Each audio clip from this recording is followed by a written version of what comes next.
ఇంకా మీ back pain కి bye bye చెప్పేసే time వచ్చేసింది. స్లోగా మీ బాడీని మ్యాట్ మీద ఇలా స్ప్రెడ్ చేయండి. రైట్ లెగ్ ని బెండ్ చేసి కంఫర్టబుల్ గా డీప్ గా గాలి తీస్తూ కంప్లీట్ గా comma elbow straight.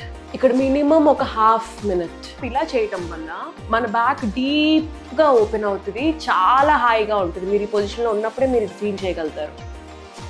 Come back. ఇలా మినిమం 10 టైమ్స్ రైట్ సైడ్ అయిపోయాక ఇప్పుడు లెఫ్ట్ సైడ్ సేమ్ డీప్ గా గాలి తీసుకుంటూ కంప్లీట్ గా come up elbow straight. Come back. ఇలా మీ నీస్ మీదకి రండి. స్లోగా బాడీని మ్యాట్ మీద పెట్టుకోండి. మీ పామ్స్ ని ఆకాశం వెంపు చూపించి స్లోగా మీ థైస్ కిందకి తీసుకోండి. స్లోగా రైట్ లెగ్ ని అప్ చేసి డ్రాప్, అప్ చేసి డ్రాప్. తర్వాత లెఫ్ట్ లెగ్ 20 టైమ్స్. ఇలా ఎవ్రీడే చేయటం వల్ల మన లోవర్ బ్యాక్ని మనం చాలా స్ట్రాంగ్గా చేస్తాం. సో మీకు లోవర్ బ్యాక్ సెన్సేషన్ అనేది తగ్గిపోయి హ్యాపీగా ఫీల్ అవుతారు. ఇంకెందుకు ఆలస్యం, గివ్ ఇట్ ఎ ట్రై.